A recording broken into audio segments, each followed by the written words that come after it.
नमस्कार। आज हम पाठ 20 परीक्षा मुंशी प्रेमचंद की कहानी का एक छोटा सा अंश है जो इस पाठ में हम पढ़ेंगे।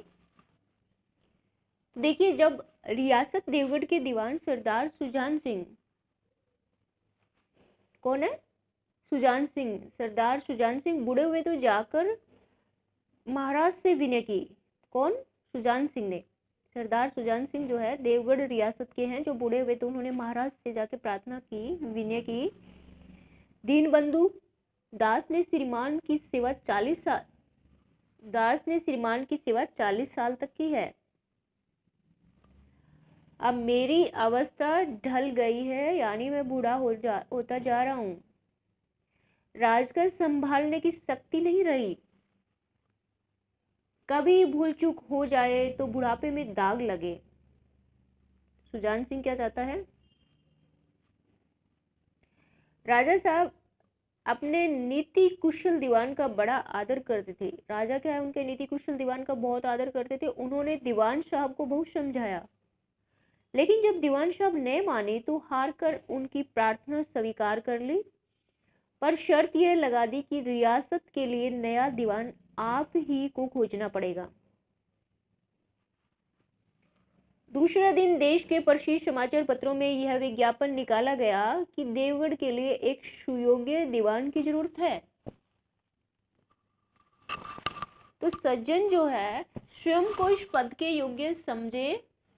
जो सज्जन, उन्होंने घोषणा की कि जो सज्जन इस पद के योग्य समझे वे वर्तमान दीवान सरदार सुजान सिंह से संपर्क करें।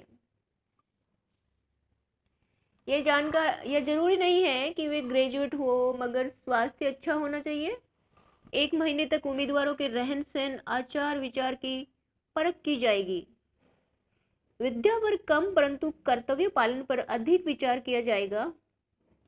जो महाशय इस परीक्षा में पूरे सफल होंगे वे इस पद पर नियुक्त किए जाएंगे। ये घोषणा करवा दी वहां। इस विज्ञापन ने सारे मुल्क में हलचल मचा दी। ऐसा ऊंचा पद और किसी प्रकार का बंधन नहीं।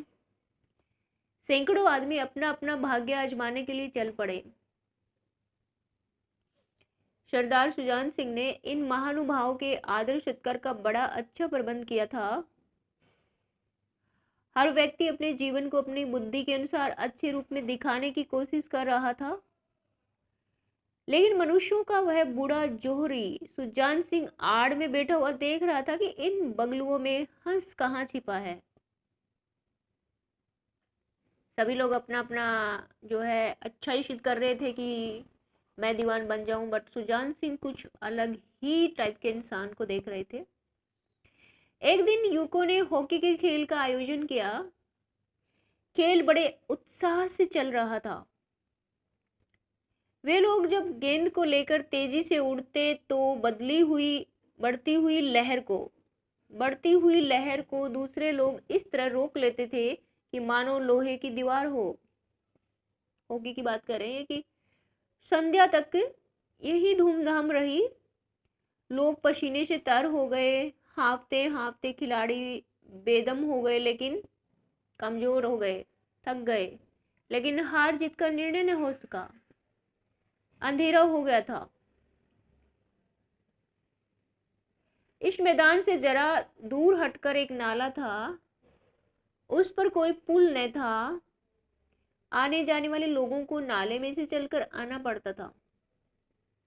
खेल अभी बंद ही हुआ था और लोग दम ले रहे थे कि एक किसान अनाज से भरी हुई गाड़ी लिए उस नाले पर आया। कौन आया? किसान। लेकिन कुछ तो नाले में कीचड़ था और कुछ उसकी चढ़ाई इतनी ऊंची थी कि गाड़ी ऊपर नहीं चढ़ सकती थी। वह कभी बेलों को ललकारता, कभी पहियों को ढाल हाथ से धकेलता, लेकिन बोझ अधिक था और बेल कमजोर। गाड़ी ऊपर न चढ़ती, और चढ़ती भी तो कुछ देर या कुछ दूरी पर चढ़कर फिर खिसक कर नीचे पहुंच जाती। किसान बार बार जोर लगाता और बार बार झुंझलाकर बैलों को मारता, लेकिन गाड़ी आगे नहीं बढ़ रही थी। बेचारा किसान हताश होकर इधर उधर देख रहा था, मगर वहां कोई नजर नहीं आया। गाड़ी को अकेले छोड़कर कहीं जा भी नहीं सकता था, बड़ी विपत्ति में फंसा हुआ था। इसी बीच खिलाड़ी हाथों में हॉकी लिए घूमते हुए उधर से निकले। किसान ने उनकी तरफ सहमी हुई आंखों से देखा, परंतु किसी से मदद मांगने का साहस नहीं हुआ। खिलाड़ियों ने भी उसको देखा, मगर बंद आंखों से। उसी समूह में एक ऐसा व्यक्ति था जिसके हृदय में दया थी और साहस था। आज हॉकी खेलते हुए उसके पैरों में चोट लग गई थी। वह लंगड़ाता हुआ धीरे धीरे चल रहा था। अकस्मात उसकी निगाह गाड़ी पर पड़ी। वह रुक गया। किसान की सूरत देखते ही वह समझ गया। उसने हॉकी एक किनारे रख दी, कोट उतारा और किसान के पास जाकर बोला, मैं तुम्हारी गाड़ी निकाल दूं। किसान ने देखा एक स्वस्थ बदन वाला लंबा आदमी सामने खड़ा है। झुककर बोला, हुजूर मैं आपसे कैसे कहूं।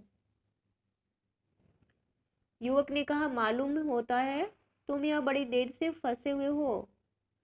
अच्छा, तुम गाड़ी पर जाकर बैलों को संभालो, मैं पहियों को धकेलता हूँ, अभी गाड़ी ऊपर चढ़ जाएगी। किसान गाड़ी पर जा बैठा। युवक ने पहियों को जोर लगाकर उठाया। कीचड़ बहुत ज्यादा था। वह घुटने तक जमीन में गड़ गया, लेकिन हिम्मत नहीं हारी। उसने फिर जोर लगाया। उधर किसान ने बैलों को ललकारा, बैलों को सहारा दिया। उन्होंने कंधे झुकाकर एक बार जोर लगाया तो गाड़ी नाले के ऊपर थी। किसान युवक के सामने हाथ जोड़कर खड़ा हो गया। बोला, महाराज आपने आज मुझे उबार लिया, नहीं तो सारी रात यहीं बैठना पड़ता। युवक ने हंसकर कहा, अब आप मुझे क्या इनाम देंगे। किसान ने गंभीर भाव से कहा, नारायण चाहेंगे तो दीवान आपको ही मिलेगी, यानी दीवानगी जो है वो आपको ही मिलेगी। महीना पूरा हुआ और चुनाव का दिन आ गया। उम्मीदवार प्रातःकाल से अपनी अपनी किस्मत का फैसला सुनने के लिए उत्सुक थे। एक दिन काटना पहाड़ हो गया। प्रत्येक के चेहरे पर आशा और निराशा के रंग आते जाते थे। नहीं मालूम आज किसके नसीब जागेंगे। संध्या समय राजा साहब का दरबार सजाया गया। शहर के रईस, राज कर्मचारी, दरबारी तथा दीवानी के उम्मीदवारों के समूह सज धज कर दरबार में पधारे। उम्मीदवारों के कलेजे धड़क रहे थे। तब सरदार सुजान सिंह ने खड़े होकर कहा, दीवानी के उम्मीदवार महाशय, मैंने आप लोगों को जो कष्ट दिया है उसके लिए मुझे क्षमा कीजिए। इस पद के लिए ऐसे पुरुष की आवश्यकता थी जिसके हृदय में दया हो और साथ साथ आत्म बल भी। इस रियासत के सौभाग्य से हमको ऐसा पुरुष मिल गया है। ऐसे गुणवान संसार में बहुत कम है। मैं रियासत को पंडित जानकीनाथ साथ दीवान पाने पर बधाई देता हूँ। सरदार साहब ने फिर फरमाया, आप लोगों को यह स्वीकार करने में कोई आपत्ति नहीं हो कि जो व्यक्ति जख्मी होकर एक गरीब किसान की भरी हुई गाड़ी को दलदल से निकालकर नाले के ऊपर चढ़ा दे, उसके हृदय में साहस, आत्मबल और उदारता का वास है। ऐसा आदमी गरीबों को कभी नहीं सताएगा। उसका संकल्प दृढ़ है जो उसके चित्त को स्थिर रखेगा। वह चाहे धोखा खा जाए, परंतु दया और धर्म से कभी न हटेगा। तो परीक्षा का मतलब ये है कि राजा ने परीक्षा ली, कौन इसमें सफल हुआ उसी को उसने दीवान बना दिया। शब्दार्थ देख लेते हैं। रियासत होता है प्रोविंस, रियासत मीन प्रोविंस। दीवान मिनिस्टर्स, विनय, रिक्वेस्ट, प्रार्थना। अवस्था ढलना होता है बहुत ओल्ड होना, गेटिंग ओल्ड। नीति कुशल होता है पॉलिसी मेकर। सुयोग्य, मस्ट एलिजिबल, इंटेलिजेंट। आचार विचार, कंडक्ट होता है व्यवहार, किसी का आचरण। परख करना, टू जज करना किसी को। विद्या होता है एजुकेशन। कर्तव्य होता है ड्यूटी। स्थिर होता है स्टेबल। आदर सत्कार करना हॉस्पिटलिटी। सैमी होता है फ्राइटेंड, भयभीत। चित होता है हार्ट, उत्सुक होता है ईगर। नसीब होता है किसी का फॉर्चून, भाग्य। सच धज वेल ड्रेस्ड, आत्मबल विल पावर, उसकी इच्छा शक्ति कितनी सख्त है। उदारता होता है जेनरसिटी, संकल्प रेजुलेशन। और फर्म होता है दृढ़, पक्का निश्चय। प्रायवती शब्द यानी सेम अर्थ वाले शब्द। किस्मत होता है भाग्य, नसीब। हृदय होता है दिल, दया होती है रहम। बल होता है शक्ति, ताकत। बदन शरीर और तन। दलदल कीचड़, इनाम पुरस्कार। अकस्मात अचानक, उत्साह जोश। विपत्ति मुसीबत, सहानुभूति हमदर्दी, उम्मीदवार प्रत्याशी। विपरीत होते हैं, विलोम होते हैं विपरीत अर्थ वाले शब्द। आदर का अनादर हो जाएगा, कम का अधिक हो जाएगा। योग्य अयोग्य, हार जीत, आशा निराशा, आना जाना। रईस गरीब। रईस मतलब रईस होता है अमीर लोग, इसका अमीर आएगा यहाँ पे, अमीर और गरीब। गुण अवगुण, दयालु निर्दयी, स्वस्थ अस्वस्थ। दीवान सुजान सिंह ने महाराजा से क्या विनती की? उन्होंने विनती की कि मैं बूढ़ा हो गया हूँ, मुझे कोई जो है अभी मेरा कार्यभार ग्रहण करने के लिए मुझे कोई नए दीवान का चुनाव करना चाहिए। पाठ में भी दिया हुआ है, सेकंड भी देख लेते हैं, दोनों साथ में देख लेंगे। राजा साहब ने उनकी विनती किस शर्त पर स्वीकार की? इस शर्त पे स्वीकार की कि दीवान का चुनाव तुम ही करोगे। क्या करोगे? ठीक है, पर दीवान का चुनाव तुम स्वयं ही करोगे। विज्ञापन से हलचल क्यों मच गई? विज्ञापन से हलचल इसलिए मच गई क्योंकि उसमें ये था कि ये लोगों को सरप्राइज हो रहा था कि इतने बड़े रियासत का राजा और दूसरों को मतलब गद्दी दे रहा है, तो वो बहुत सरप्राइज थे इस बात को सुनकर, इसलिए हलचल मच गया। बूढ़ा जोड़ी किसे कहा गया और क्यों? दीवान किसे चुने गया, उसमें क्या क्या गुण थे?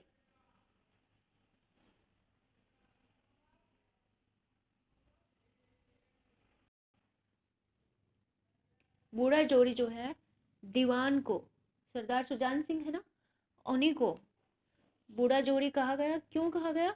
क्योंकि वो बुद्धिमान थे और आयु के अनुसार जो है वो बूढ़े हो चुके थे और अपनी बुद्धिमत्ता से ही वो अपना दीवान चुनना चाह रहे थे, उसके एज के कारण उन्हें बूढ़ा कहा गया। दीवान किसे चुना गया और उसमें क्या क्या गुण थे?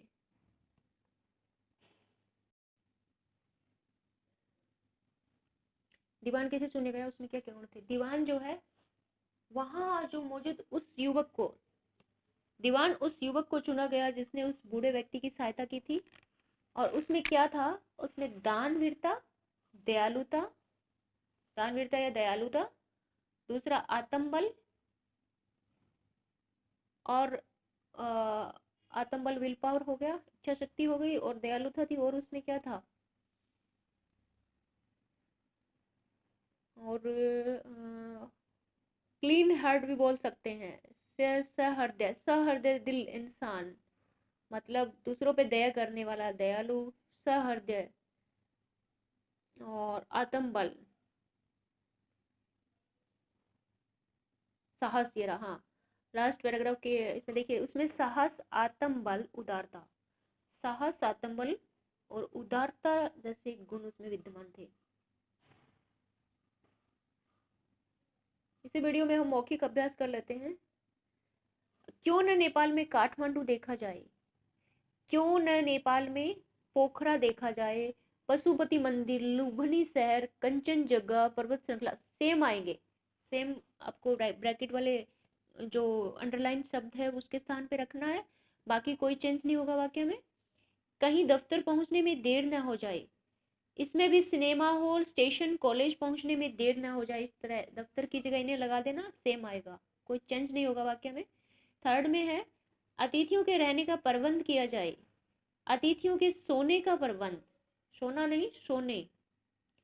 ठहरने, बैठने, क्योंकि देख लो रहने है ना, एक ही मात्रा है, ए लगा हुआ है, तो सबको हमने सोने इस टाइप से इनको ए से बनाना है। अब मैं आपसे क्या कहूँ, वह वह का उस आ जाएगा। अब मैं उससे क्या कहूँ, वह नहीं। अब मैं तुमसे क्या कहूँ, अब मैं वे, अब मैं वे मतलब उनसे ही आएगा वापस। अब मैं उनसे क्या कहूँ, क्योंकि ये थर्ड पर्सन हो जाते हैं। तो ये जैसे इंग्लिश में होते हैं उसी तरह हिंदी में भी फर्स्ट सेकंड और थर्ड पर्सन होते हैं। प्रथम पुरुष, द्वितीय पुरुष और तृतीय पुरुष। तो ये तृतीय में आते हैं, तो इसका वह भी थर्ड पर्सन होता है। कोई तीसरा व्यक्ति हमें नहीं पता कौन है, और वे भी, तो इसका हम उससे आएगा। गौतम गाना गाते हुए दफ्तर गया। गौतम नाश्ता खाते हुए, पान चबाते हुए, सिगरेट पीते हुए, बाजार जाते हुए, सारे सेम आएंगे। अंडरलाइन शब्द के स्थान पर रख के, कोई चेंज नहीं होगा। तुम अस्पताल जाओ, तुम कार्यालय जाओ। दोनों को अलग अलग वाक्य हैं, इनको जोड़ के एक सरल वाक्य बनाना है। तुम अस्पताल जाते हुए कार्यालय जाओ, तो पहला क्या है, आप काम करें, आप बातचीत नहीं करें। आप काम करते हुए बातचीत नहीं करें। तुम चाय पियो, तुम अखबार पढ़ो। तुम चाय पीते हुए अखबार पढ़ो। सहायक नियम देखे, वह मामले का निपटान करे। सहायक नियम देखते हुए मामले का निपटान करे। बच्चे टीवी देखें, वे खाना न खाए। बच्चे टीवी देखते हुए खाना न खाएं। मैं टिप्पणी लिखता हूँ, मैं सुझाव भी देता हूँ।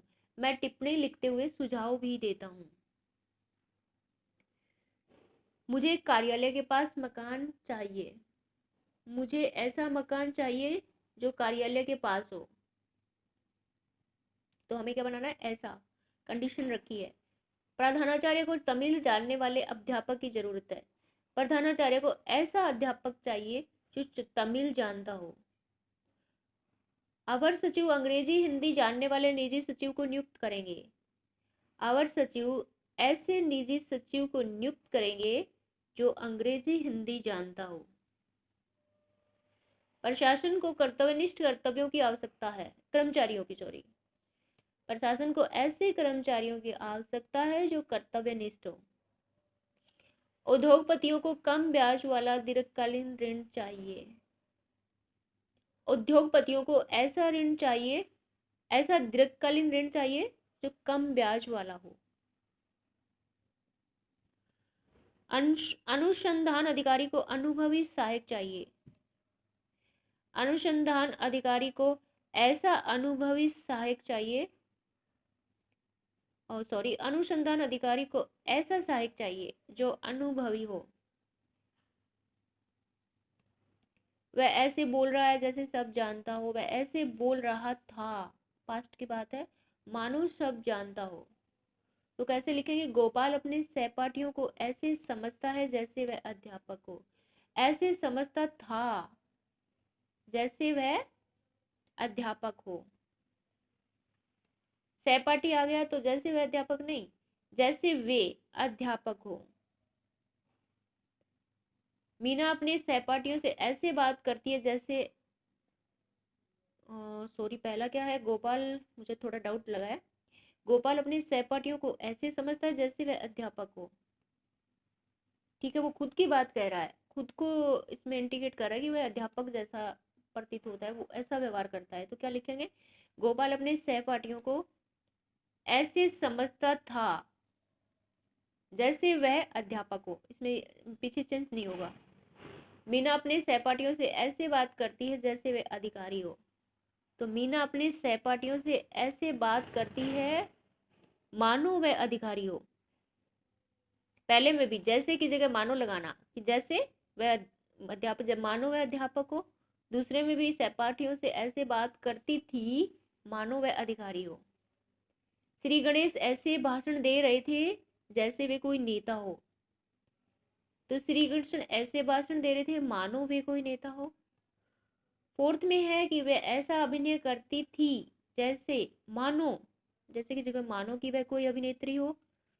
नेक्स्ट है, बच्ची ऐसा नृत्य करती है जैसे कि कोई नृत्यांगना हो। बच्ची ऐसा नृत्य करती है जैसा कि कोई नहीं, जैसे की जगह मानो आ जाएगा, मानो कि कोई नृत्यांगना हो। प्रेक्षा कहानी में दीवान सुजान सिंह और पंडित जानकीनाथ के जिन गुणों का आप प्रभावित है ना, उनका आपस में डिस्कस कर लेना, ऐसे लिखा है। ओके, धन्यवाद, ऑल द बेस्ट। मिलते हैं नेक्स्ट क्लास में, तब तक के लिए बाय बाय।